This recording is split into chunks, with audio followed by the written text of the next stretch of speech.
Welcome to L'Arte Dell Armi, the Bolognese podcast, where we discuss the intricacies of the Bolognese tradition with the practitioners, translators, authors, and teachers working to bring the art back to life. Today's guest is Fran Lacuata, lead instructor of the School of the Sword's Godalming chapter, where she studies Bolognese swordplay and Rapier since 2010. She also dabbles in Renaissance dagger fighting, bartitsu, and longsword.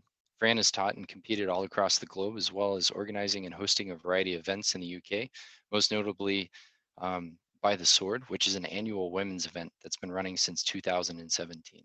Fran, welcome to the podcast. Thank you for having me here. Yeah, it's great to have you. So tell me a little bit about your martial arts background and how you got started in the Bolognese system. So prior to HEMA, there was no martial arts background. That was it. Yeah.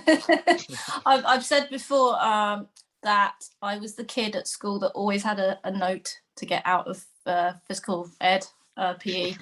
I hated, I detested physical activity. I didn't have any confidence, but I'm now a firm believer that there is an activity or a martial art for everyone, because nothing has compelled me to become fit and healthy and look after my body like historical fencing has. So how did I get into it? I was about 8 months pregnant or 7 months pregnant with my first child, and I went along to a reenactment event, like I guess like a Ren Fair type thing that we have over here. And there was a bunch of people. They had a stall, and they were called Scholar Gladiatoria. You might have heard of them. Mm-hmm. And they were doing they had LARP weapons like LARP boffers and little plastic helmets and gambesons, and they were like inviting people to like come and do like a little knockout tournament. So they got a bunch of people, and they did like gave people these LARP swords. Of course, being heavily pregnant, I couldn't take part. I wanted to, but I was there with my ex and some friends, and they all had a go. And a couple of years passed. I had my second child, and my ex-husband at the time, it had just sort of sat at the back of his head, like he had this flyer, this leaflet from Scholar Gladiatoria, and they'd said to us afterwards, come to our training sessions, we do this for real with steel swords. And we were like, eh. And it was in London, and we live sort of like 25 miles south of London, so it was not really convenient when you've got little children. But then, 2 years on, I'd had my second baby, and he just went and Googled historical fencing near me, and it turned out that there was a class about 20 minutes drive from us. So he said, "Oh wow, I found this club, and they're called the School of the Sword."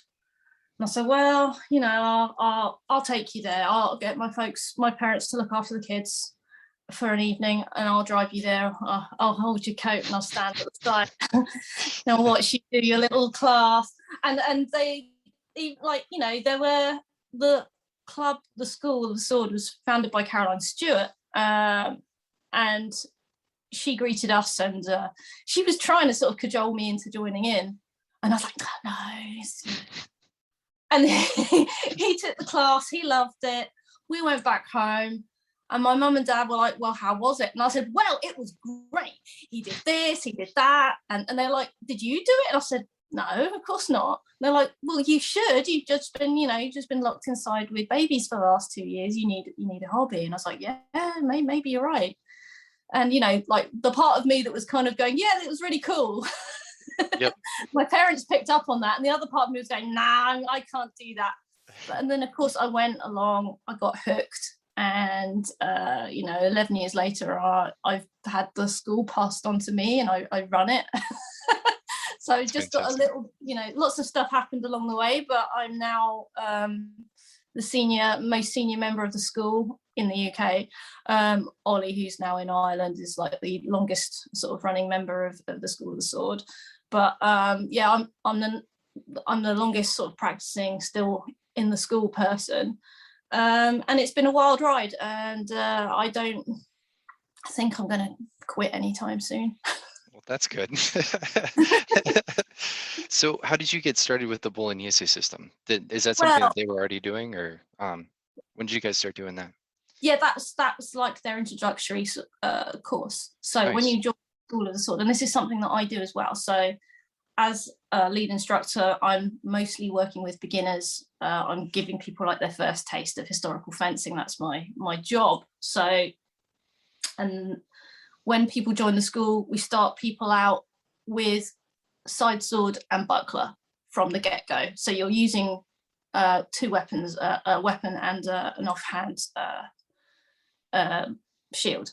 So I think looking back at the history of the school, its main focus is the rapier. So even though like we got like 3 chapters, one in Oxford, one in Godalming where I am, and one in Reading, and we all have like the rapier as our kind of totem weapon, and because that's what Caroline Stewart and Phil Marshall, who were the sort of original founders of the school, that's what they were focused on. They were translating Alfieri's work, and but back then in the early 2000s, rapiers weren't easy to come by at all. Right.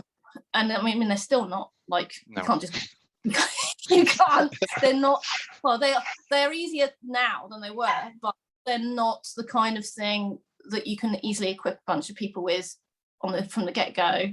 So in those days, the easiest weapon, not the easiest sort of training tool to get your hands on was a shinai. So we were giving everyone shinai to be a stand-in for a side sword, and training them Bolognese, side sword and buckler.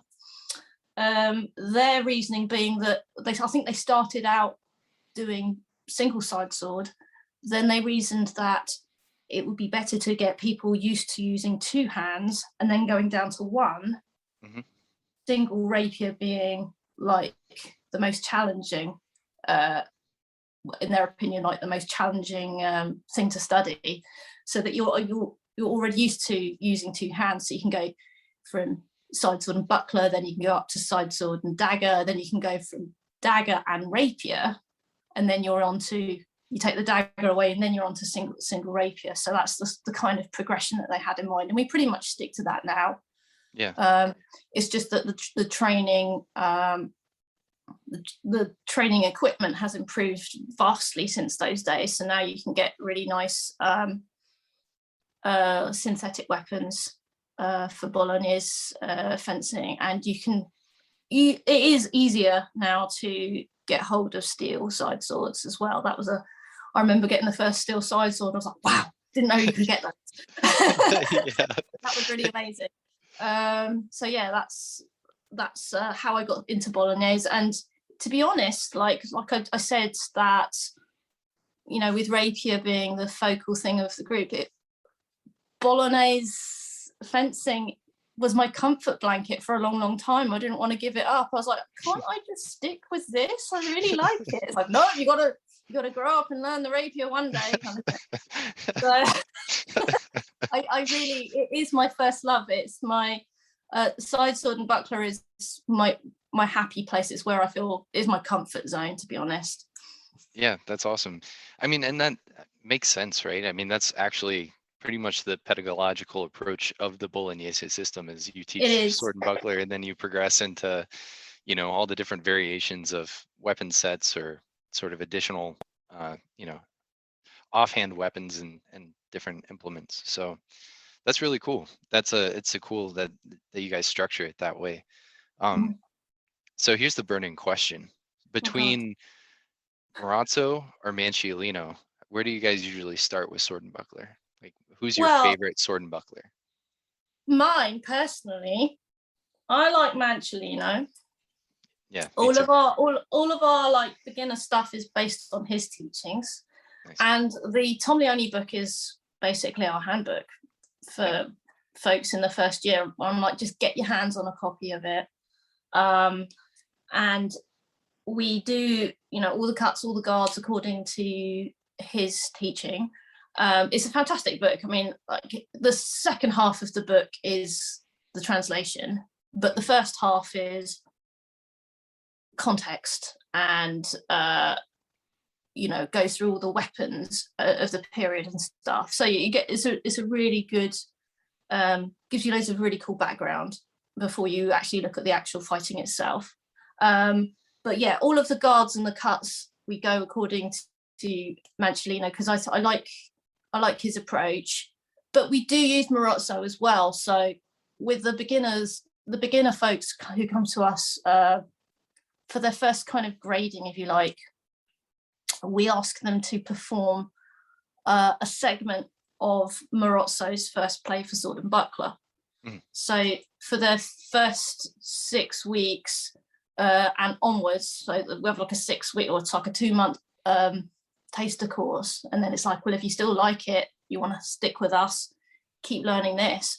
So from day one, they'll be learning like a little segment, a little step from that play, that assalto.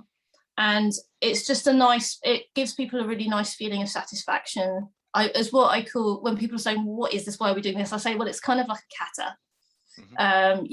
It's something you can practice on your own, even though it's written for 2 people, but it's something that you can use to polish and refine and practice your cuts and guards. It gives them a kind of framework to sit in, and it means that when you're not in class, you've got something you can practice at home with a stick or a butter knife or something in your yard or your front room.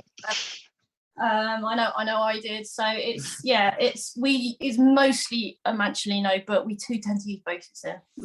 That heavy emphasis on the performance sort of side of it, we use Marozzo's source for that. No, that's awesome, because I feel like that's kind of the way that they're written, right? Like when it comes to like Dall'Agocchie or Mancellino, both of them kind of feel like, those are meant to be almost drills in the way that you play them out, right? You always get some sort of an attack or a provocation, and then you get a counter, and so it's sort of this conversation. Whereas like with Marozzo in particular, I agree, because I love doing Marozzo's sword and buckler, his sword and large buckler, as a form, and it's got such a great flow to it. I practice that a lot.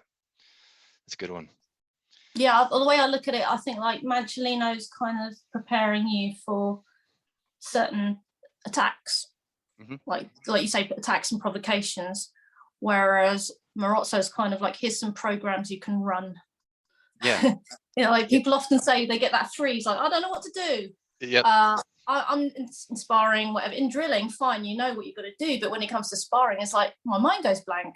I don't know what to do. I'll just say, remember the form. If you ever get stuck, do the form at them. Mix it up, mix up the chunks of it, and see what they do. So Marozzo's kind of like, just run this program and see what happens, whereas Mancellino's like, if this happens, you do X. So it's like a different approach. And I think that's what's really cool. And I've talked about this a few times on the podcast, but I love it when I'm reading through Mancellino, especially Mancellino. I've primarily focused a lot of my study on his sword and large buckler stuff, which can also be done with the targa. And what's cool is like you'll see bits and pieces of Mancellino show up in Marozzo. So like I think it's like the third targa play, or it's the second targa sword and targa play in Marozzo, where you step across and you cut to their arm, and you parry with the buckler and cut to their arm, and that's basically what Mancellino tells you to do as a defense, right?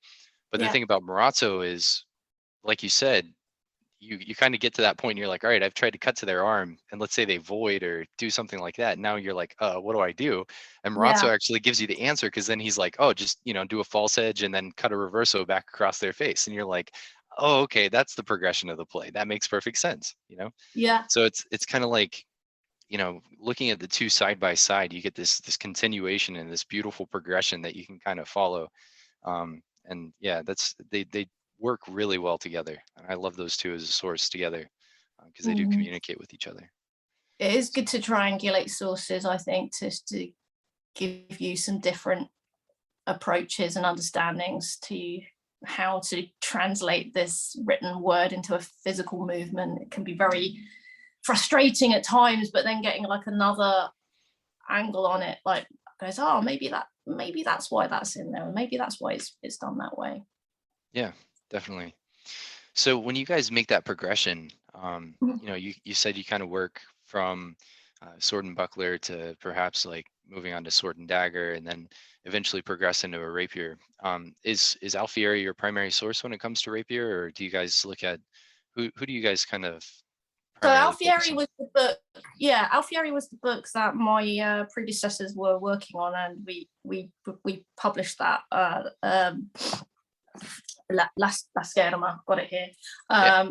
So yeah, we do a lot of Alfieri, but we also look at Fabris, and we also look at Giganti, and I tend to give my fellow instructors free reign in which sources they want to go. My only sort of my only condition is that it's Italian.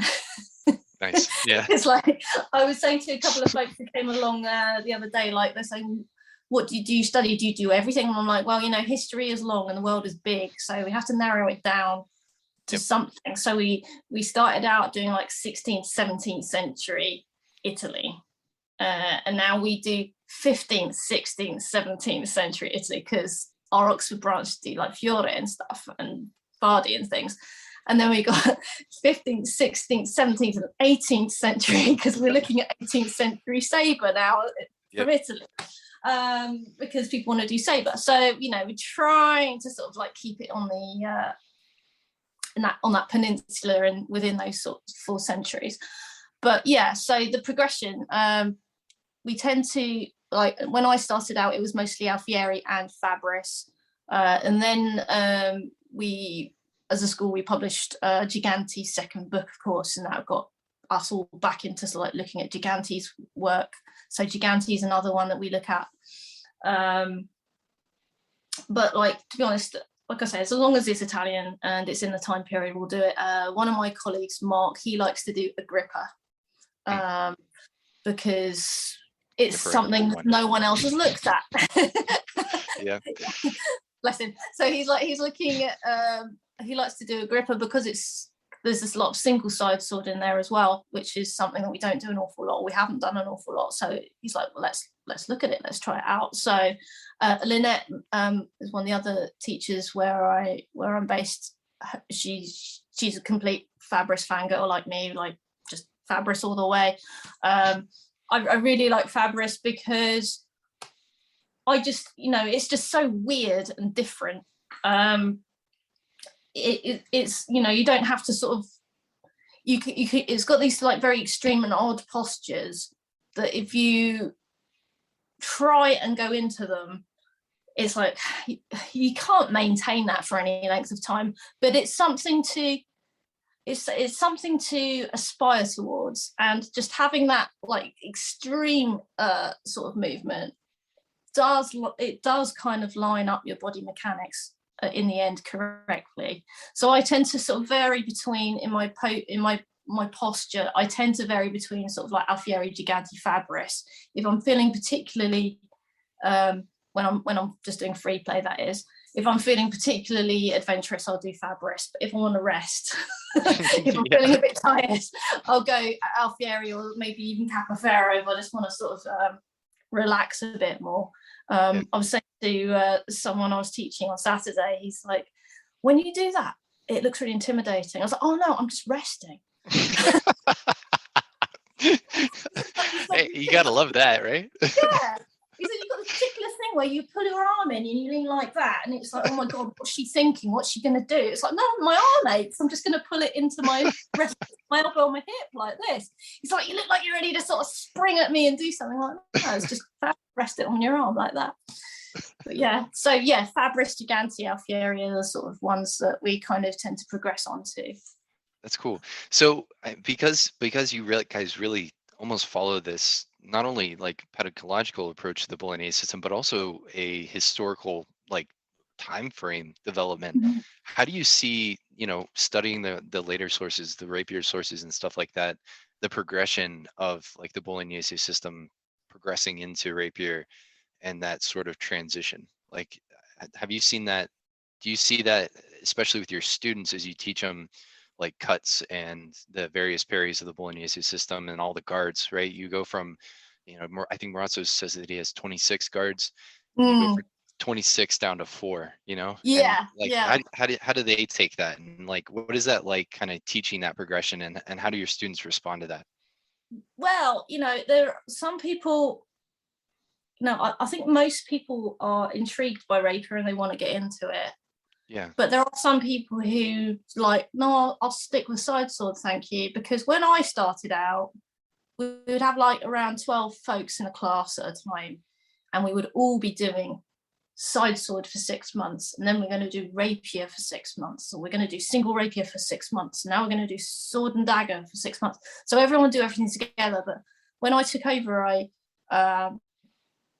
I added an additional stream. So I've got like the beginner group, and then we've got a rapier group and a side sword group. So you could just stick with side sword your entire career if you wanted to.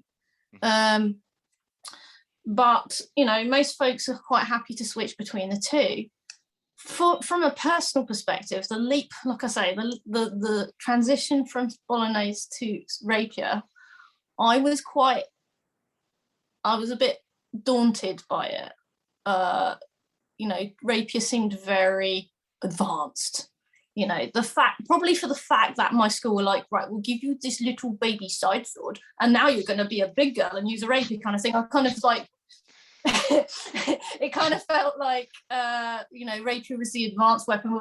I mean, really, that only came about, like I say, because of like financial restrictions. It's hard to equip a whole bunch of people with rapiers, but and I think initially people might think that side sword is the easy one because it's big cuts and stuff, and rapier is difficult because it's point control. But there's loads of complexity to side sword. I found, and like my colleague Adrian, who teaches in Reading, he said learning rapier is like hitting a wall. Like, he found it a struggle too. But for both of us, we really resisted rapier for a long time. But then when we got it, it was like, oh, wow. Yeah. It's like an unlock. It's like such an unlocking of an achievement. It's like, oh my God, everything I learn after this is going to be so easy. Yeah. It's like the only thing I often compare languages to. I often compare learning a martial art to learning a language. Mm-hmm. And I think learning rapier is like learning Polish, because it's so difficult.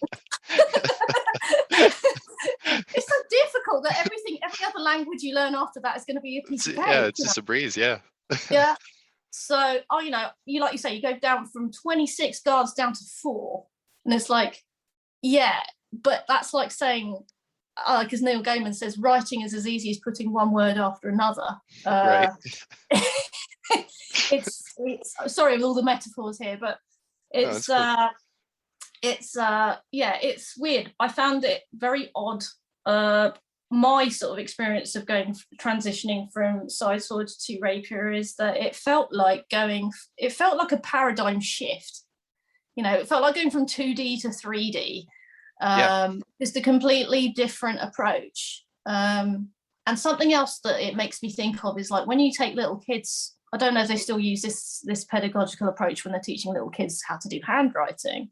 But what they used to do with my kids in little school was they would get them in the big like gym and get them to draw big circles like this with their arms, like this is an O and like this is an M kind of thing, and get them to do like gross motor movements, so that they can then later do fine motor control with their pens when they're doing handwriting. And I kind of think of it a bit like that, without being patronizing to side sword. Is like you're learning these gross movements, like the colpo intero, the colpo mezzo, and then you're going to like the cavazione, the point, finest control of the point that you can do with a rapier. And it's very much like that. It's going from a large movement to a small movement, but the principles are the same. And the idea is that after a while of practicing these large movements and getting like your timing, your measure, and all the rest of it, it still applies to rapier. It's just tinier, more precise movements. And like, the margins are like that. If you mess up in side sword, you can always parry. Like, that went wrong, I can parry that. You mess up in rapier, you got a sword through your face. So Yeah, that's always the worst case scenario. Yeah, so I mean, do you feel like because you sort of made that progressing from studying the Bolognese system, going into Rapier, when you go back to Bolognese, do you feel like it actually makes you a better fencer with the Bolognese system because you kind of had that progression? I think so. I think, you know, lots of people, they say when they've been doing Rapier for a while and then they go back into side sword, it's hard to not Rapier the side sword. Yeah. You're like, oh, I keep thrusting all the time. Well, that's not a bad thing, but you know, you can cut too. So I think I'm at a stage where I don't get confused between the two. I can switch from one mode to another. But I've always thought that having more than one sort of skill is only beneficial. So learning more than one style is only going to benefit you. What I've witnessed happen to a lot of people in HEMA in particular is they'll pick up the first thing that's available to them, say Bolognese fencing or longsword or German longsword, and that's how they identify. Yep. That becomes part of their identity. I am a longsword fencer. I am a rapier fencer. And I know I'm guilty of that too. It kind of allows me, like, if I pick up a longsword, I don't have to be good at it because that's not who I am. I don't have to be super good, you know, because, you know, even though I've been doing it for quite a long time, you know, I really ought to sort of be a bit more serious about it. But I do think that going from Rapier going from Rapier across back in time to Bolognese is helpful. And I think it was Christiani who says that you should practice spadone 3 times a week to improve your rapier. Interesting. 3 times a week. Wow. So, like, yeah, I strongly believe that rapier helps longsword and longsword helps rapier. Yeah, definitely. That kind of like mock antagonism in the community isn't really, you know, I think there's something going on there. Yeah, it's just tribalism, right? I mean, Yeah, it's parochial. Unfortunately. Yeah. No, I mean, there's a lot to learn. I mean, I guess we all do that though. I mean, you look at like, you know, KDF and Fiore and they always butt heads, but if you really look at it, like I always see like, you know, Fiore kind of teaches you the fundamentals sometimes that KDF is kind of missing and helps Yeah, to really kind of inform why those things could be more dramatic. I mean, that's the way that I've always seen it. And the fact that they butt heads and fight with each other, it just cracks me up because I feel like they have a lot to learn from each other. absolutely. I strongly doubt that, you know, people at the time would be arguing about this kind of thing. It's just just fantastic. Well, so it's funny. I I don't know if you've had a chance to check out Jurek Swinger's translation of Manciolino that he just put out. Mm-hmm. But he puts he found this really awesome document when he was looking through court records in Bologna, and there's this document that he found from like 1870 or something like that. That's a collation of different events, like trials that happened all the way back to like the mid 1500s. And there's this one instance where there's all this court documentation of this street brawl that ends up happening. And basically what happens is this one guy walks out into the street and there's this guy and he's got this longsword in his hands and he pulls his longsword out and he's recounting his like everything that he's seeing. And he's like, the guy pulled out his two-handed sword, or maybe it was a spadone, or maybe it was a great sword. I can't really tell the difference. And I was like, I read that and I started cracking up and I was like, well, you know, neither can we. I mean, that's yeah, we have no idea what the difference is either. I mean, we have that argument all the time. Like people are like, does a fetter represent a two-handed sword or does it represent a spadone? It's too long to be a two-handed sword, but you know, they didn't really care about these things. You know, we have all these stupid sort of just colloquialisms that we get caught up on and things that are really not that important to the most important things, which I think are the body mechanics and things like that. So yeah, I that's blame, I awesome. blame Victorians, for wanting to classify and categorize and Everything. pigeonhole everything. I mean, you go back in, you're looking at the sources, and it's like, what do they call it though? It's a sword. It is. Yep. Doesn't matter what it is. It's just called a sword, a spada. Yep. Exactly. Yeah. The Victorians, they ruined everything. So, as you've developed your interpretations, especially like as you took over your school and stuff like that, what are some of the biggest challenges that you face coming up with your interpretations, and how have you overcome them? So, biggest challenges that we faced with interpretations is keeping them consistent, I think. Right. I have to say. Um, you know, like I said, we've got 3 branches, and the biggest challenge about interpretation is like we stick with that play that we were talking about, the Marozzo's first play for sword and buckler. we take Oxford out of the equation because they don't do side sword as their foundational weapon. They do longsword. So between Reading and Godalming, the 2 sort of chapters, we've ended up with 2 different versions of it. because like I've got my version that I learned when I was when I did my safety test, and not, I'm going over it and over it and over it over the sort of decade and a bit. And Matt, who runs Reading, has got his version that he's taught that to his instructors, and they're teaching it to their students, and it's kind of evolved over time. And yeah. I don't think there's actually anything wrong with that. I don't think that's a bad thing. It just kind of shows how things do slightly change. And to be honest, the original Marozzo instruction is to just go in a straight line, and the whole thing is just going forward all the time. But my instructors added a little turn in there, so they do the compass step. Yep. And then you're rotating around a target with the final few cuts. So we put that in just as a bit, because it's only a short sequence, and it's just to sort of test the students' technical ability, etc. But we found is that these 2 versions have kind of evolved with little changes in them because of different people understand things in different ways. And on a personal note, I don't mind that, because that's exactly what would have happened over time anyway. Mm-hmm. So you could say that's a problem, like trying to keep it consistent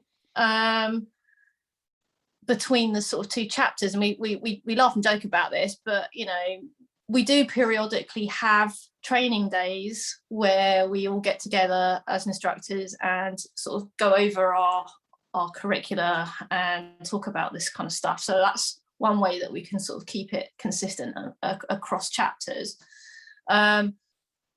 But yeah, I think I think of it as, even though it's like a dead art that we have revived, we've kind of now got a living art among us as a community that is malleable and evolves and changes because of the people who are using it. And it is all open to interpretation, and it's very, very subjective, and you can't sort of, obviously we're working from the sources, we're not just making this stuff up, but it's all through the lens of our own experience and understanding and etc. that this stuff takes place. Yeah, and I mean, I think that's really important too, because I mean that's basically why we have Marozzo, and that's why we have Manciolino. Because I mean, if Marozzo and Manciolino said the exact same things, the question is, would either of the sources really be that important? The fact that they do have different approaches to the way to approach the fight, I think makes them both valuable. Like Manciolino very much focuses on like a same guard approach. So you're matching your opponent's guard, where Marozzo sometimes prefers more of a counter guard system. And he talks about counter guards and stuff like that. And that's important because I think that gives us a more diverse approach to build out a bigger mindset and a better framework that wouldn't actually exist necessarily if we were just studying from one of those masters. Like, I mean, if you just did Manciolino, you would probably just try to mirror your opponent's guards and then make your attacks or your defenses that way. Whereas if you do both, if you study both Morazzo and Manciolino, you can actually probably be a more complete fencer than, Yeah. perhaps even their students, because you have that full framework and that full like idea and frame of mind. Um, so yeah, no, I think that's really awesome. And you know, as I've started to teach, even the way that I teach is a little bit different than my instructor. His Hmm. background is very different. So like he came from Kuksol and did Kuksol for like 26 years before he got into HEMA, whereas my first martial art was HEMA, just like you, right? And so I've only learned swordsmanship from the framework of swordsmanship, where he's learned it from an Eastern martial arts background. That informs his biases because it kind of makes it where like that's the lens that he views martial arts from. Whereas because mine is kind of like yours, where sword fighting is my only sort of framework, and I've grown up in HEMA with the treatises in hand.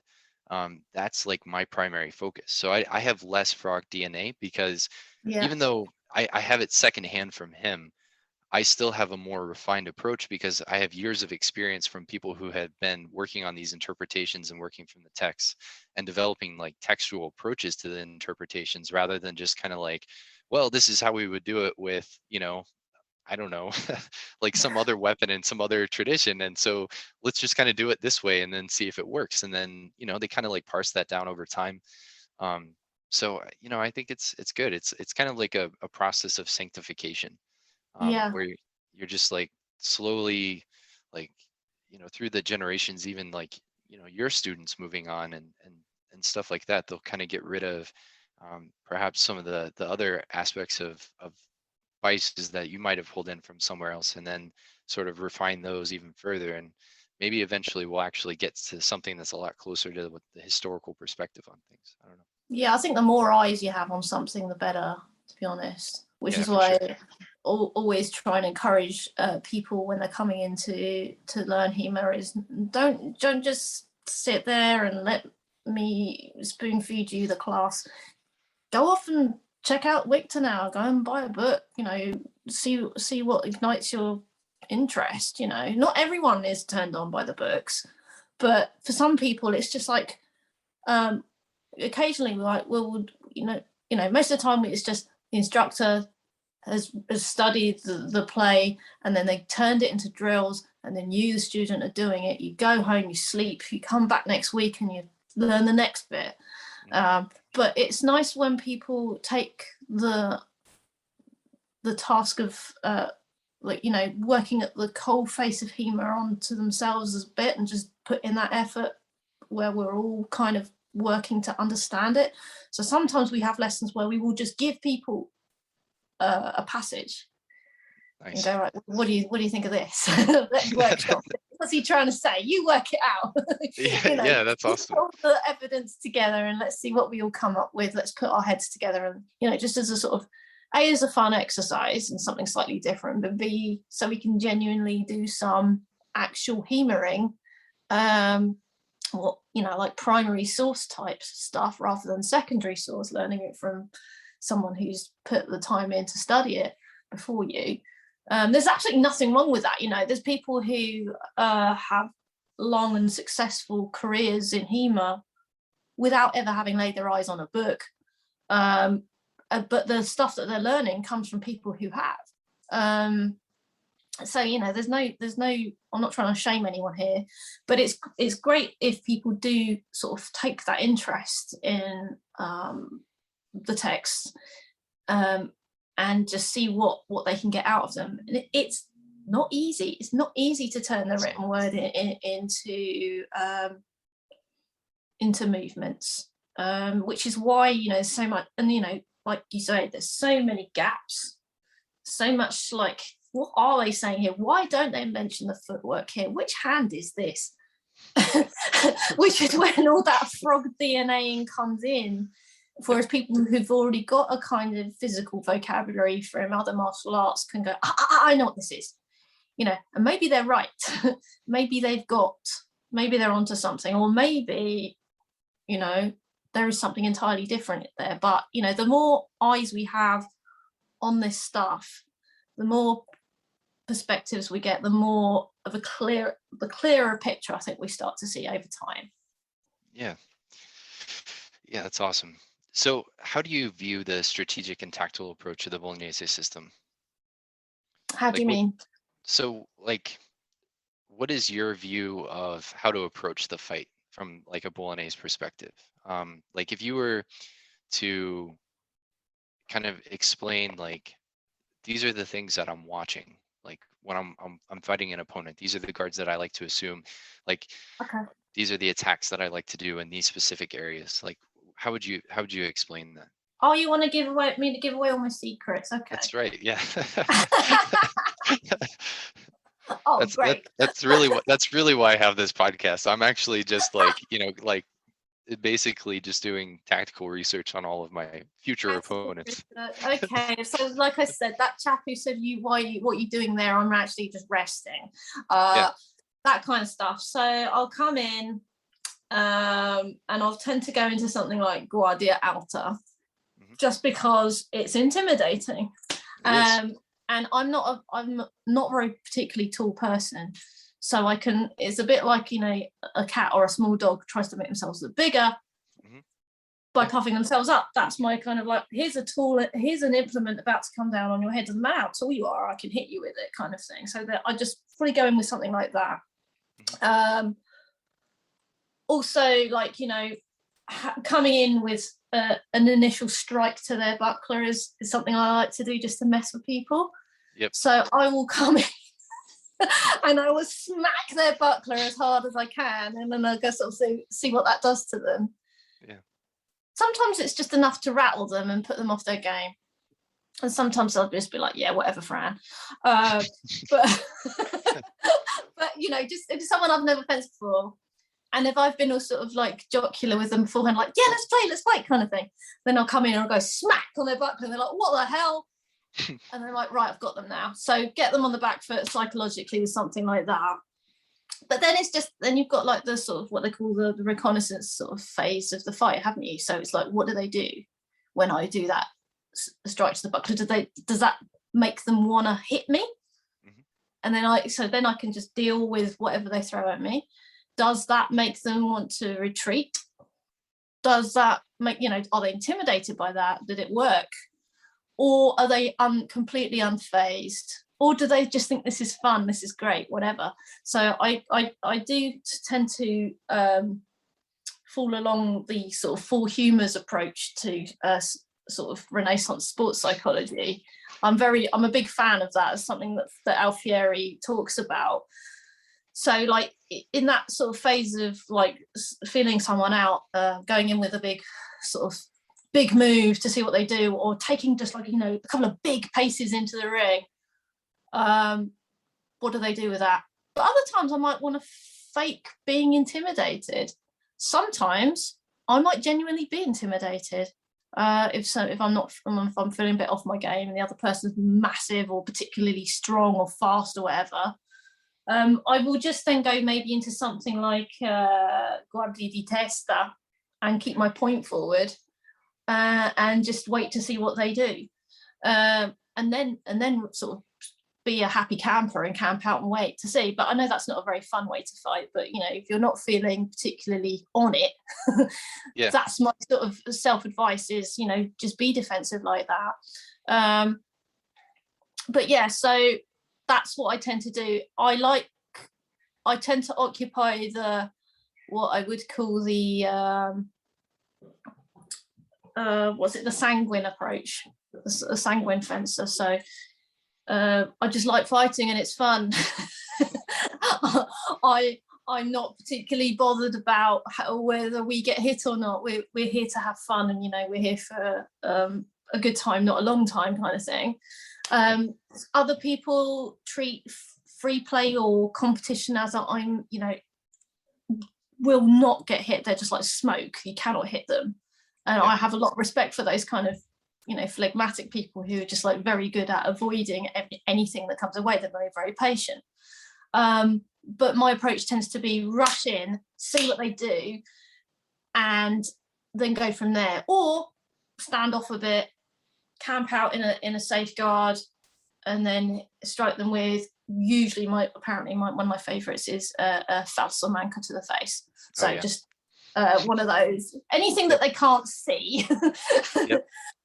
a horrible rising cut to the hand or the face is one of my standards.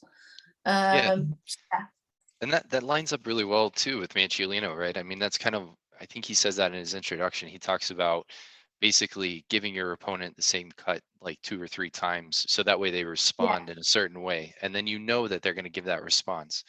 So he's almost telling you to feel out your opponent and kind of like provoke them to do something, or even give you the same cut. But it's interesting you said that, because like the tactical advice that you were just talking about reminded me of something. And there's actually a little bit from Livino, from plays like 15 through 17, where his muse, I can't remember the name of his muse, I think it's Argentino, says, "Now I would like to know which one has the greatest advantage. Is it he who crushes the enemy's sword with accuracy, or he who through the science of agility opposes the crush?" So basically, the way that Livino uses the crush is like his crush is like strong overbinds, but it can also be kind of seen as like perhaps even like beating, but I think he has another word for beating. But either way, so he's asking whether or not it's better to be aggressive with those like center lines, or if it's better to do a lot of sfalsata or cavazione. And so Livino responds, "Undoubtedly, there's no greater or safer advantage than he who crushes with righteousness," which I love that, rather than he using agility who opposes the crush. Because by crushing rightly, we are always binding the sword of the enemy, and it can be assumed that he who rightly crushes, before he learns the science is very practical and learned in the plays of agility. The reason that agility remains inferior is that one who's forced to shake to free his vita and sword. So shaking would basically be doing like a sfalsata to get away from it. These are 2 shakes made in the tempo when the sword of the one who crushes arrives in a straight line. So basically, dominate that center line, come and strike their buckler, like give them a strong cut that they have to deal with, because you're basically forcing tempos out of your opponent that you can then take advantage of. I like that. It's a brilliant approach. Squeezing tempos out of your opponent, milking them for tempo. But you could argue like that's like basically exactly what Fiore does with his when he talks about his gioco larga, basically cutting to like a point forward guard, so that way you can read and react based on what your opponent's doing. KDF does the exact same thing with Spreckfenster, where they tell you to go to long point, or basically that it is long point. And the whole idea is that you're forcing your opponent to respond by dominating the center line and giving them a tempo. I mean, it's kind of like a universal truth that I think a lot of systems follow. So I think that's hit them really hard and see what they do. That's right.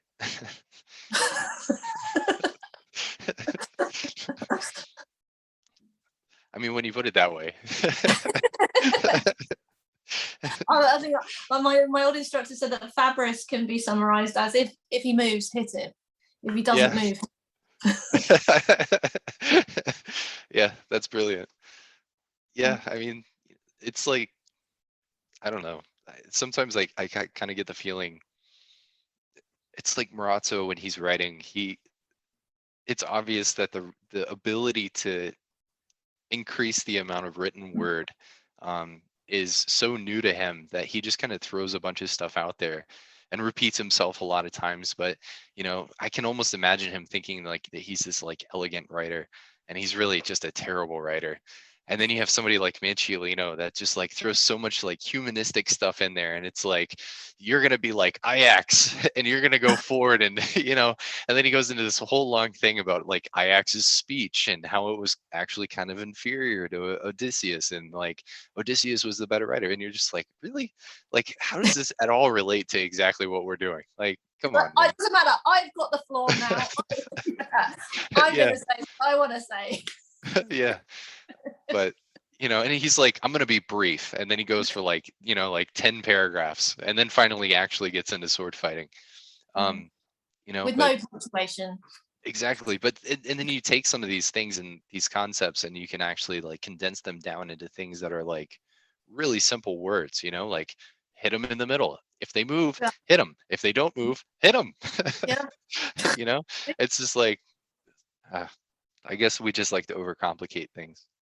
Yeah, I think we treat the texts like they are sacred, which of course they are, because they're the only texts we've got. But they're, you've got to consider like the content that people put out now.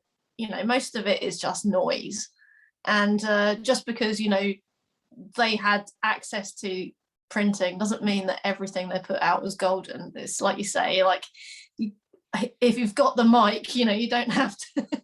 you can be succinct and to the point, but there is a lot of there weren't editors back then, as we can tell, because of all the sort of weirdness that happens. But it is about sifting through to find the real truth in what they were trying to say, and you can't be too reverent towards the text and just accept that everything that they wrote down was just like, yes, an absolute truth, because as you say, you got two contemporaries who come up with different advice, so even if they learn from the same master, they're going to come up with something slightly different from one another, because they've got their own take on it, their own spin on it, their own life experiences. They've both been in different fights, taught different people.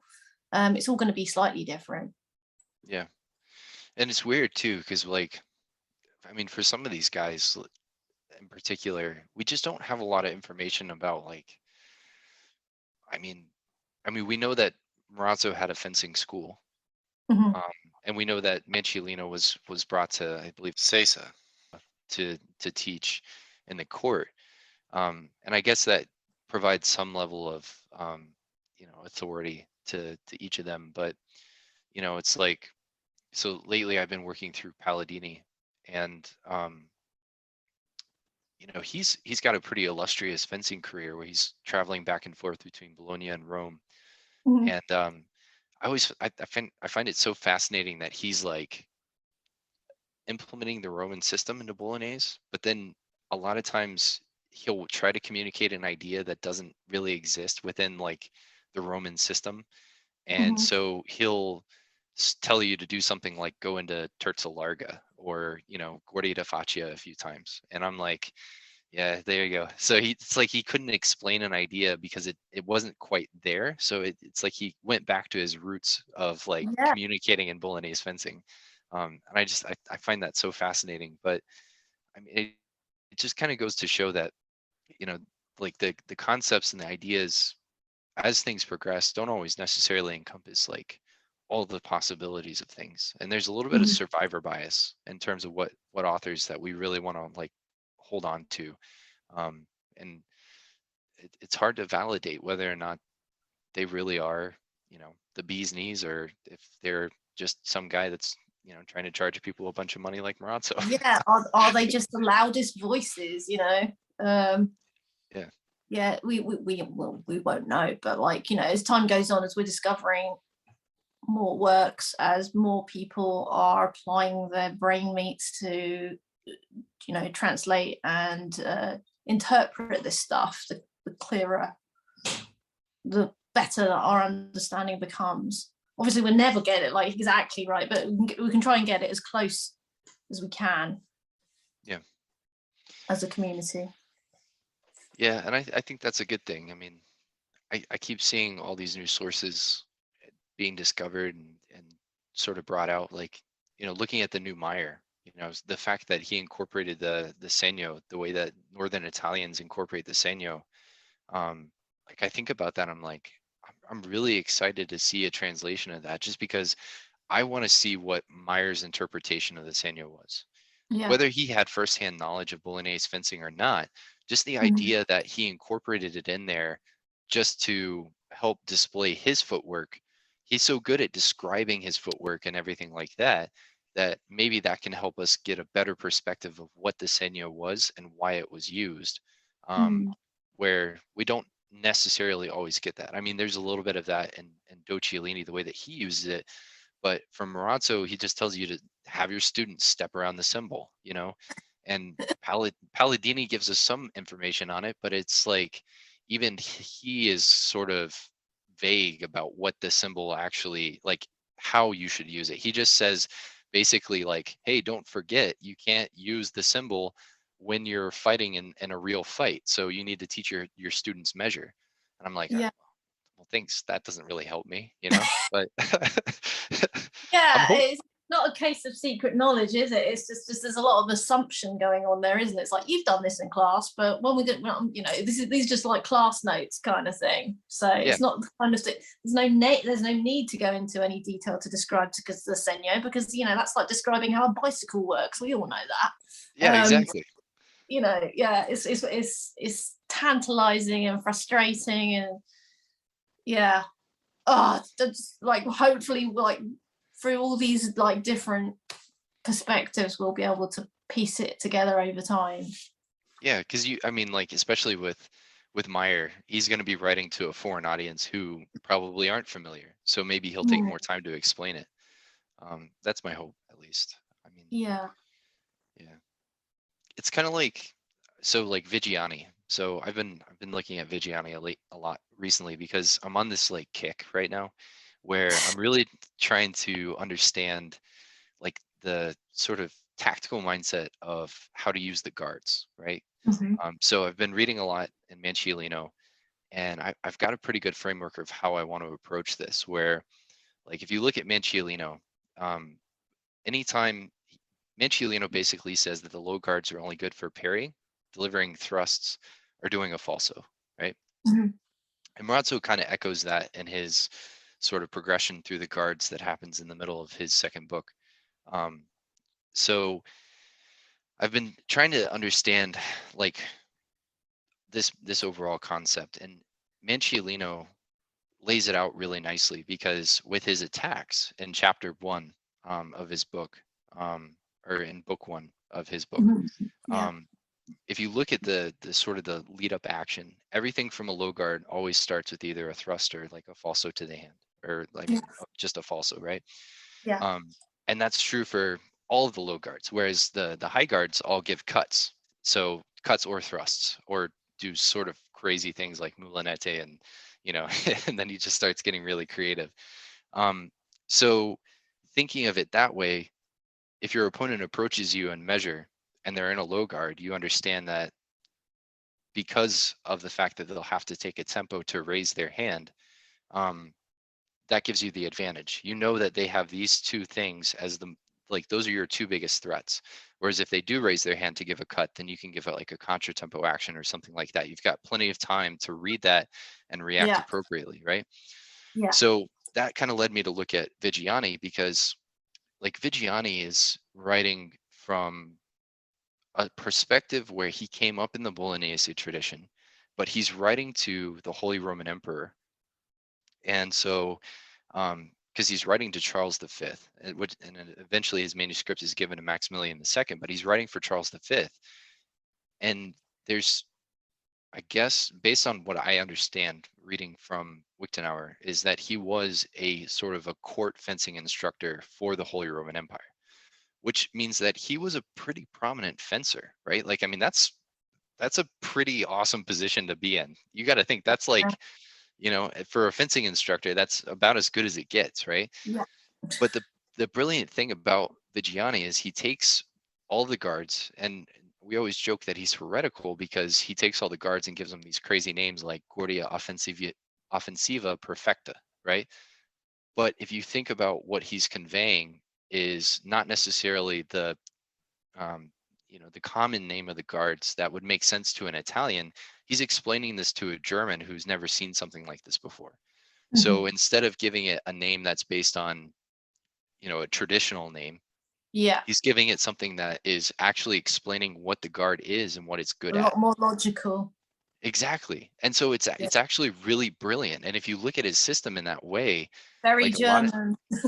yeah, but it's clever in a way, because I think it kind of unlocks the rest of the Bolognese system, and kind of teaches us things that are like really important lessons that I think that we can kind of pull out of there, Yeah, and help us understand the other masters better. yeah, I agree. I've got to dig into Vigiani now. I know. Yeah, you're like, and I've been reading this master. I'm like, I've got to catch up with you, dude. I mean, Yeah. I've dabbled in the vino and I've dabbled in Vigiani, but I'm not, like I say, like I haven't sort of sat down and scrutinized the text. And I'll be honest with you, I'm not a kind of learner who goes, right, that's how it's done, and I can do Yeah. it. I have to read it, I have to do it, I have to get a person to read it out to me, and I have to have another person there. There needs to be like at least 3 or 4 of us to sort of, work it out. But some people, like maybe you're one of them, can just go, yeah, that's how it's done. No, not I wish it was that easy. No, I mean, I do try to read as much as I can. So I'll go through a lot of different sources. I mean, like, honestly, I wish I had more time, because I would love to go through Livino. It looks so fascinating. Like I always try to find people that are interested, just as interested. And I'm like, okay, I'm going to pull you aside and we're going to go do this. Like, I finally found somebody that was interested in doing Palladini with me, because I've been trying to do it for years. Like, I mean, it's such a fascinating source for what it represents in the transition. And I mean, it's a great source, and I've had a lot of fun with it. It's taught me a lot, because it's basically Bolognese side sword, right? Like, I mean, his Bolognese really comes out in his cuts, because that's where you get things like Terza Larga and Gordita Faccia, and I think even like Terza Alta, and he's just like, he can't help himself. It's like cuts start happening, and he's like, I don't know how to explain this in the Roman system, so we're just going Bolognese. Yeah. That's the only way I know how to explain this, right? But I finally found somebody that was interested in doing that with me, and it's like, I don't know. I wish I had all the time in the world to just study sword fighting, but unfortunately, life happens. Real life gets in the way of the important stuff. It does. Exactly. That's right. Yeah. Which is why it took us several times to reschedule this podcast. Yeah. Well, I understand that. I mean, family first, which is the most important thing. Yep. So, what is something that you think that we as a community can do to better improve and better reflect the sources in our fencing? Oh, I think I'm going to have to go back. I think, there's got to be an acknowledgement. I think I kind of hinted at it earlier, that studying the sources is not as easy as it sounds. And it's not, there's a kind of, I think people are scared to admit that, they feel like they should just be able to read the books, fence a bit, and then go, oh yeah, I practice this, this master or whatever, and that's my thing. But a lot of our learning as HEMA students is what I call pre-chewed food.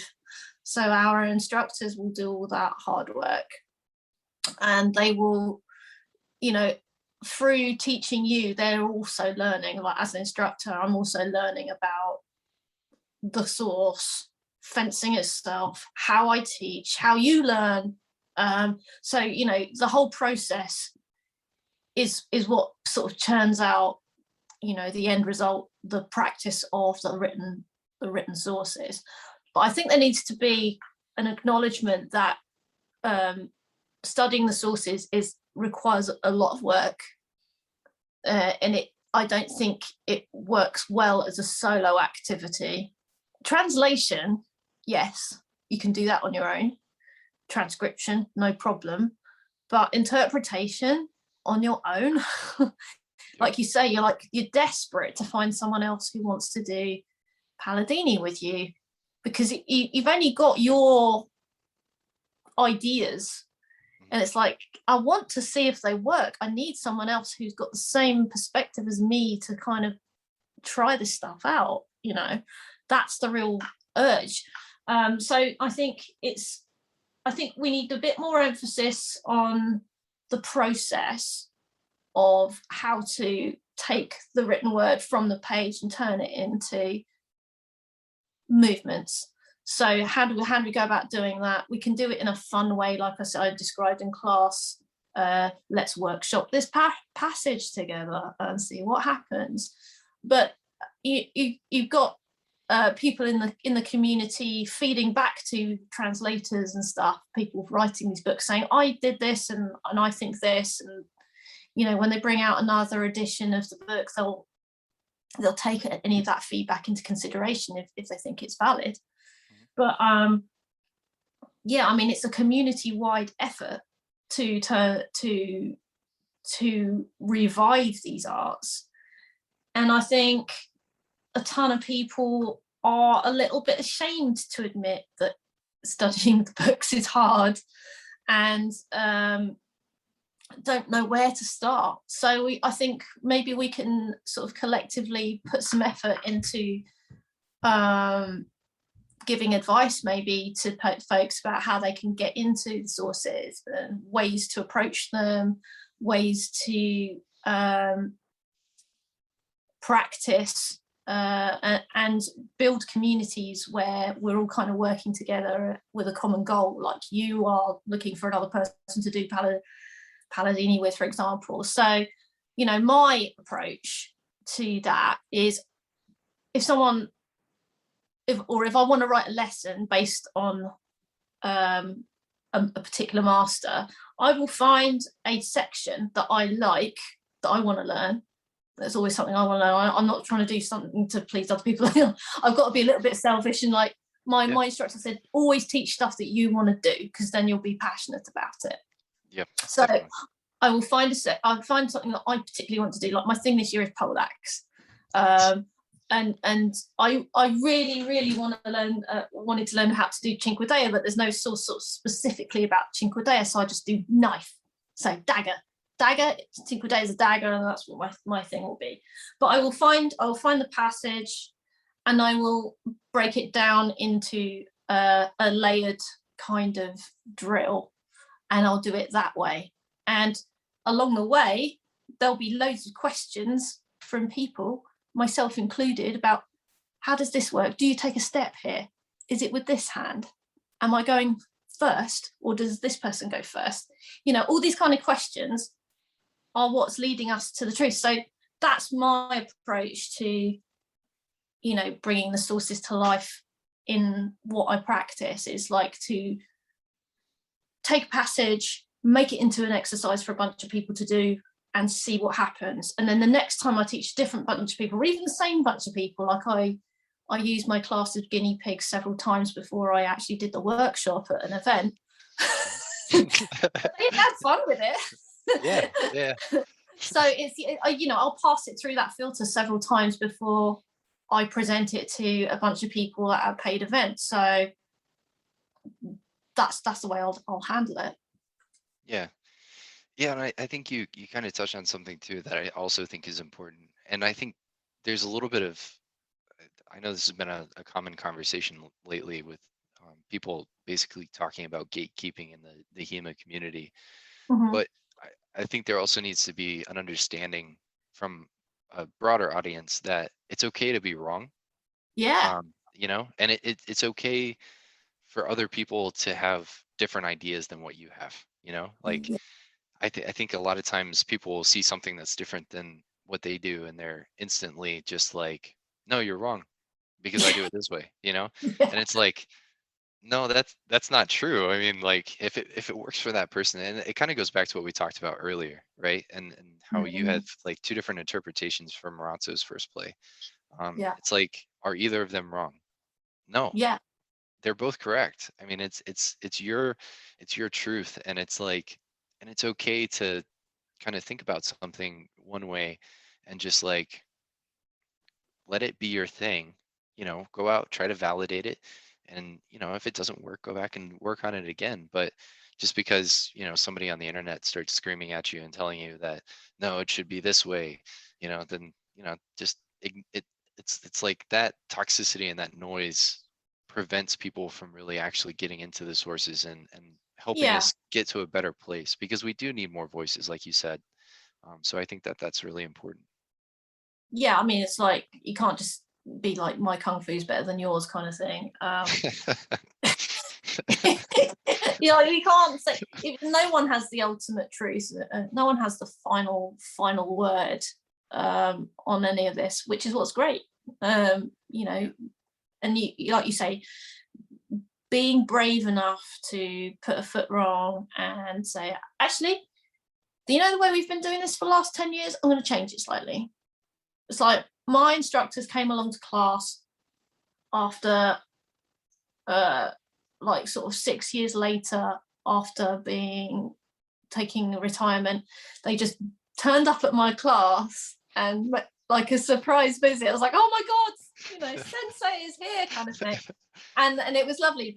And then I was teaching a bunch of beginners, and Phil and I was doing like Guardia di Testa, and we'd always done it a certain way, and he's like, I've been rethinking this, and I think it should be like this. And he and I had a good old chat. And then in the middle of the lesson, I said to my students, right, I've been teaching you to do it like this for the last 6 weeks. Well, we're going to change that now. So we've adjusted how we do Guardia di Testa. So how do you do it now? Actually, this is a hot topic. This is a hot topic conversation right now. So I haven't got a buckler with me, but I've got this like wobble board. So, and I know this is a podcast, so it isn't going to. That's okay. I'll narrate. Yeah. So let me adjust my camera here. So the way we'd always done it in the past was like buckler here, sword out, like angled away from me. So your sword like slightly lower. Yep. Yeah, sort of shoulder height. Both weapons sort of shoulder height. If you just view me from the side, it's kind of like this. And then he said, what's important is you're having the rim of your buckler into the false edge of your sword. Imagine I'm not holding it like this. Imagine my hand's in the center of the grip. So you want to have your rim into the false edge, still having your sword angled out and across from you. But what's important is this back leg is popped out. Interesting. So what that automatically does is it lowers your head and shoulders behind the weapons. So those two small changes, the rim in the back of the false edge, improves the structure enormously. So if anyone does come over and smashes me in the head with a big fendente or whatever, that's massively supported than if I was just to do this. Before we said separate so that this can collapse. Right. But now it's like it's a bit like you're kind of really braced against that back, and that back leg, because it's sticking out, supports that structure even more. But mainly the head and shoulders, if I just stick my back leg out, are behind my weapons. Nice. So that's now become like, I always did call that my oh crap response.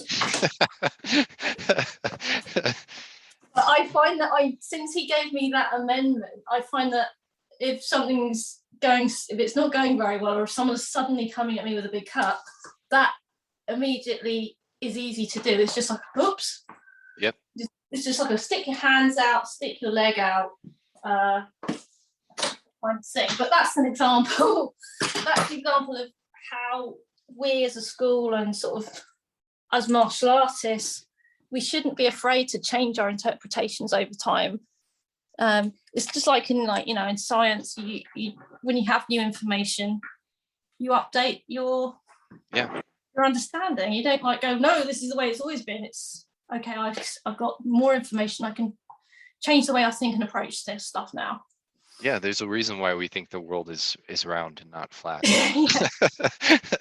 I mean, it's been a long process of scientific validation, but you're right. I mean, every interpretation is a hypothesis, and I mean, science is my background for my real world life, but it is super important to constantly question everything. If Mhm. when you start just believing in absolute truths, that's where you really start to find yourself in a lot of trouble. So, Yeah. but that's pretty cool because also because I do the same thing with keeping the edge of the buckler into the edge of the sword when I do my guardia di testa. I don't do the back leg out, which I'm gonna try that tonight with my students. Yeah. But I say to um, my guys, pop your back leg, pop the back leg.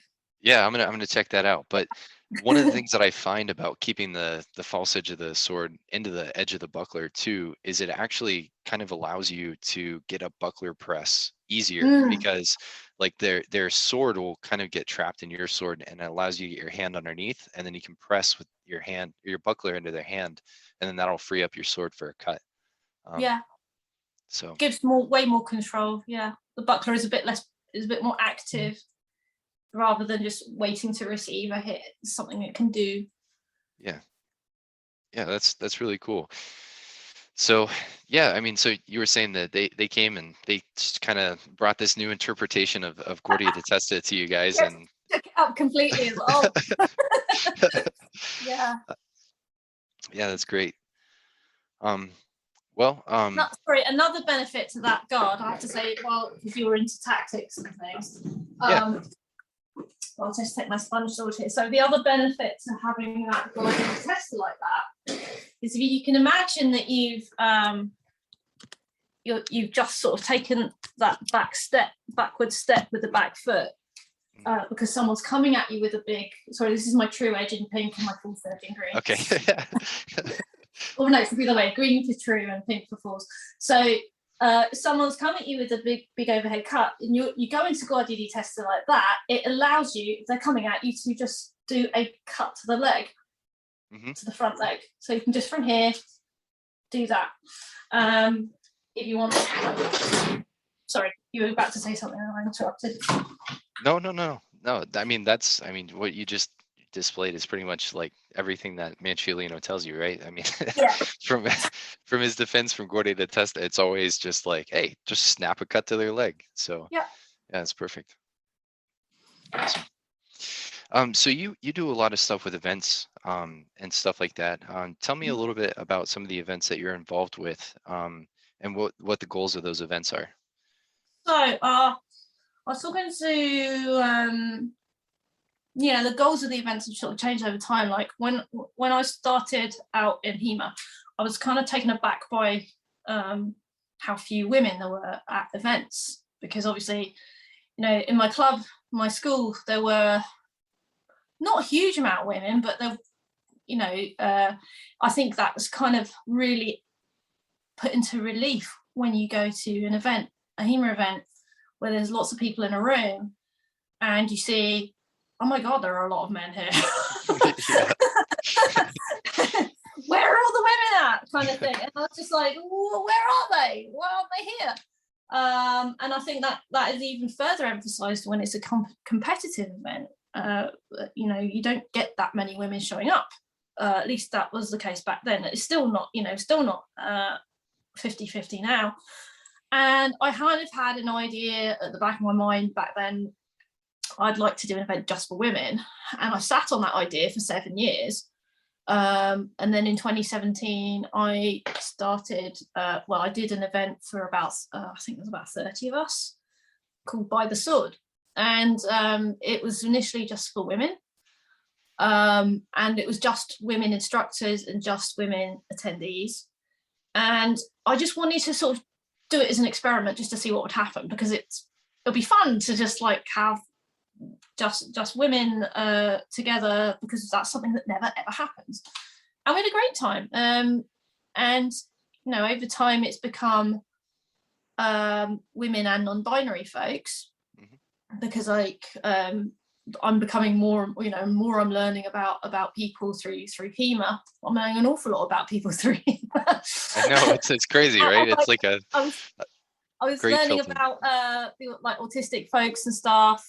There were, in a podcast I was doing last night, I was talking to Dominic Eaton, who works with autistic kids and adults and teaching them HEMA and stuff, and I was benefiting a lot from talking to him.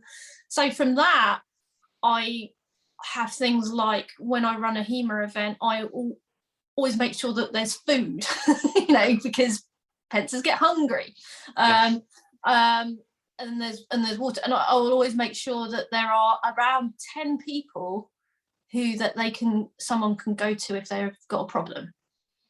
It could be anything, like where's the toilet, or I've cut my knee, or anything. Just like, I just need to talk to someone, or I just want to hang out with someone, or whatever. Anything, they've got someone that they can go to. I don't want anyone to sort of be at an event and feel lost, like a little lamb kind of thing.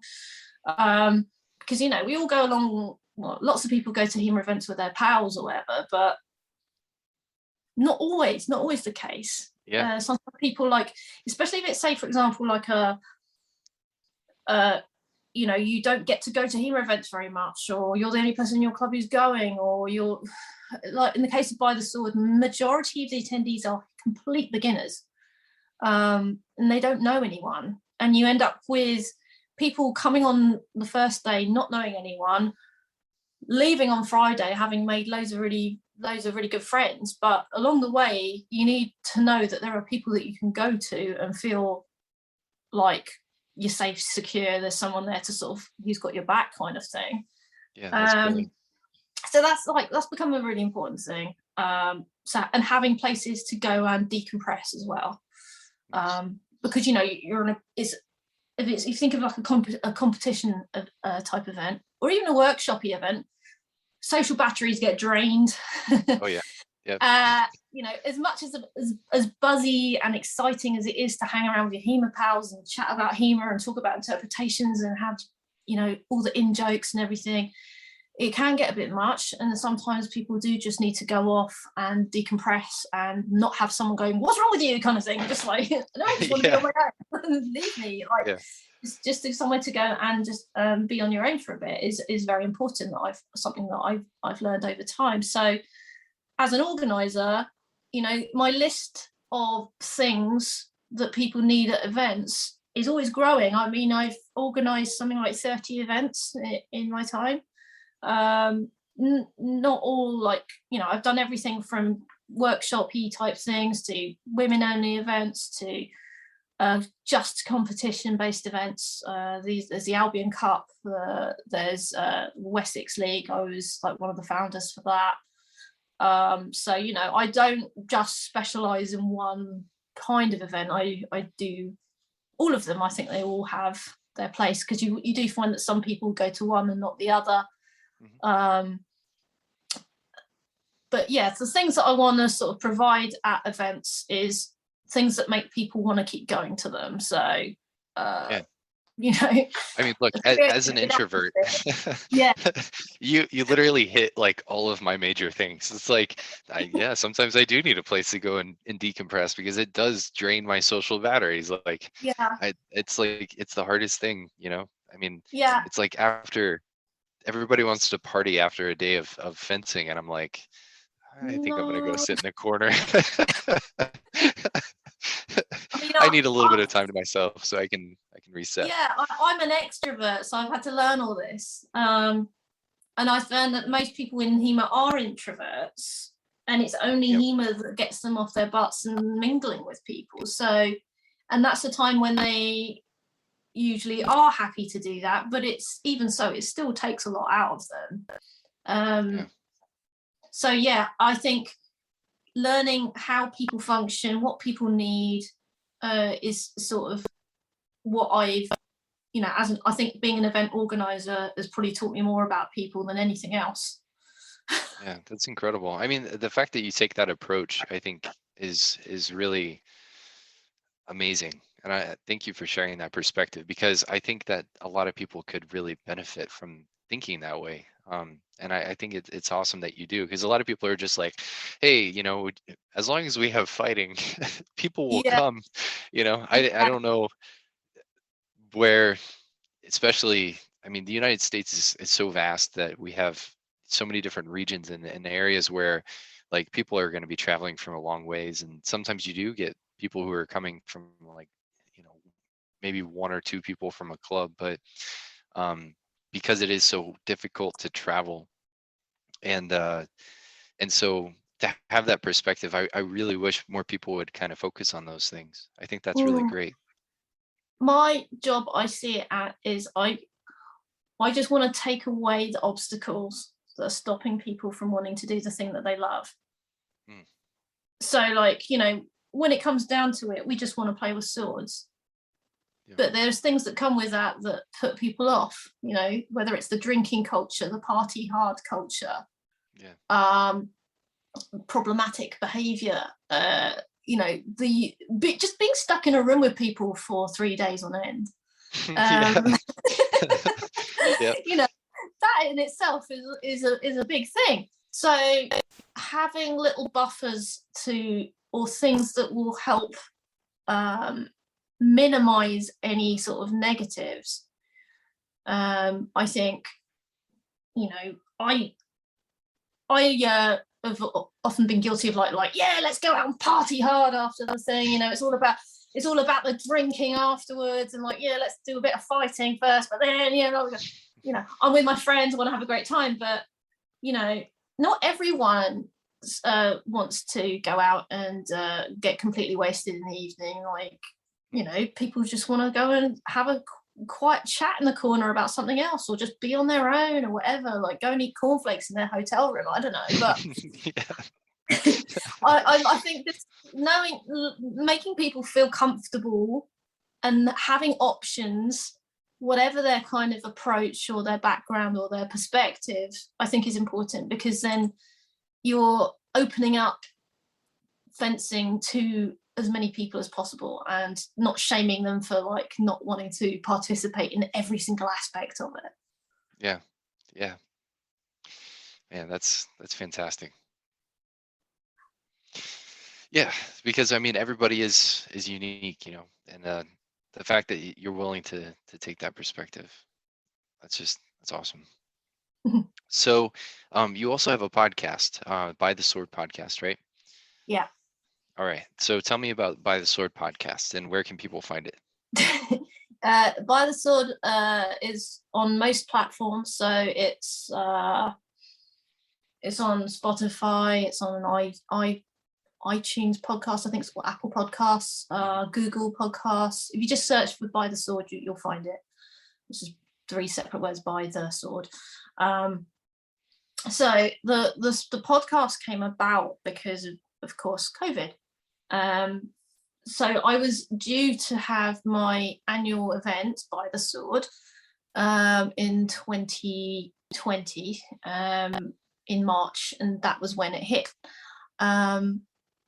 So I had 11 women instructors lined up to teach from, you know, Russia, UK, Canada, all over the place, France, Finland, all these great women instructors and attendees. And then it's like, boom, there's no event.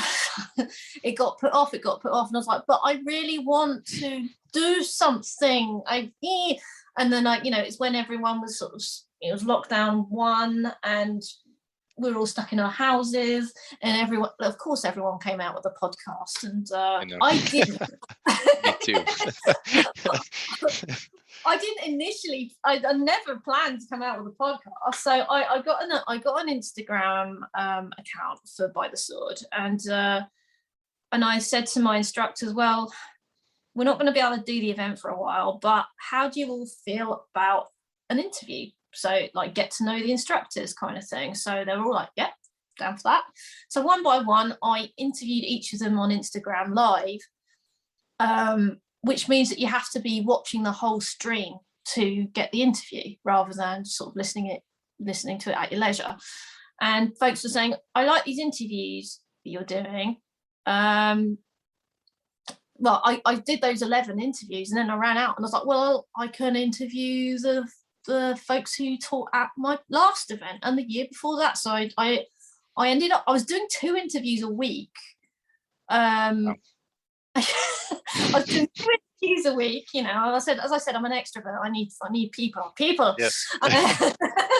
And I was like, so I was doing 2 interviews a week, just on lives, and people started to say to me, I like these, but I can't always catch them because you're in the UK, I'm in the States. It's a funny time for me. And I said, I started to record them and then say, well, you can watch them back. And then it's like, well, do people really want to watch back an hour-long video of me talking? And then someone said to me, could you turn these into podcasts, please? And I was like, yes. So I did. I started up a Patreon, so like to support it because it's work, doing this stuff. I've got a Patreon now, so people can support my work.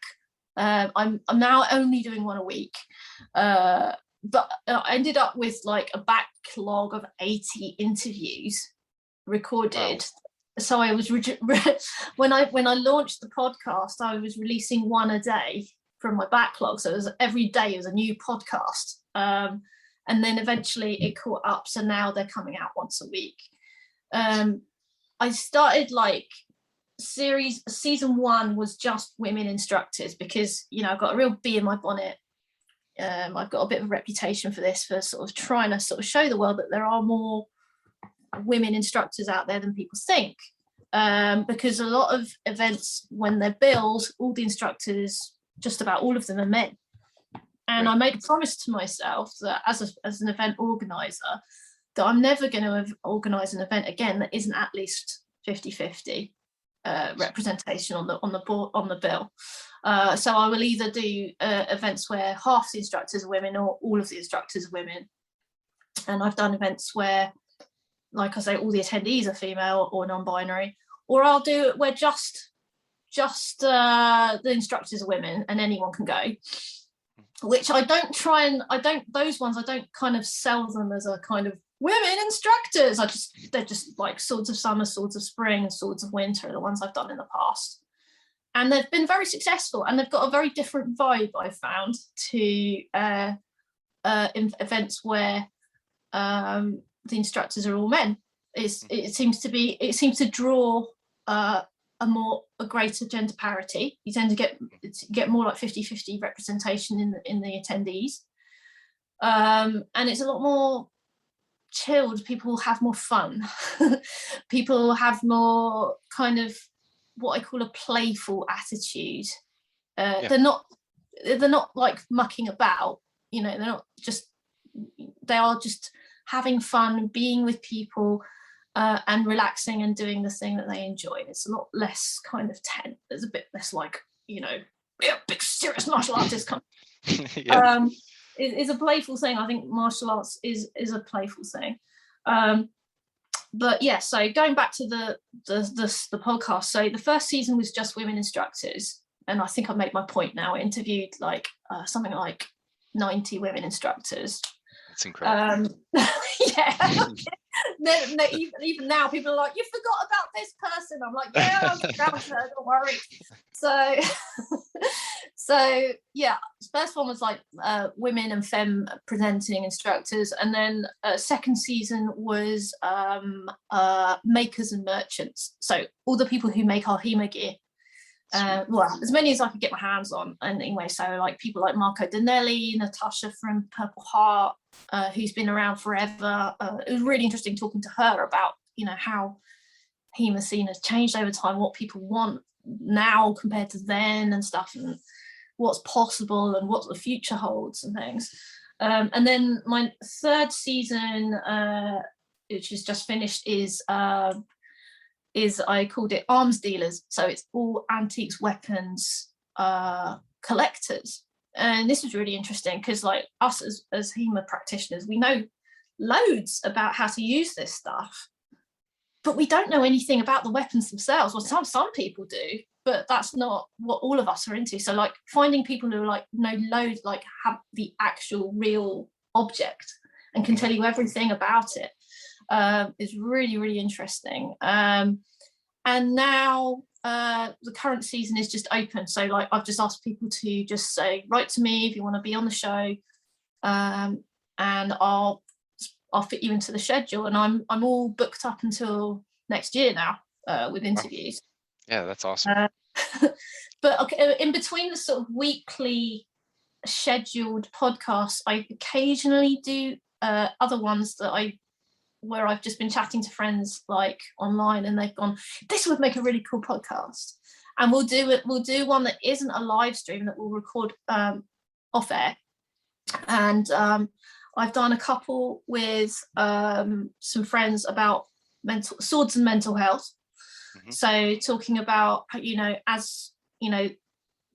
as a sort of community, how we can support our mental health and things that come up for us as martial artists in a pandemic and everything, and how we can support one another as a community. And I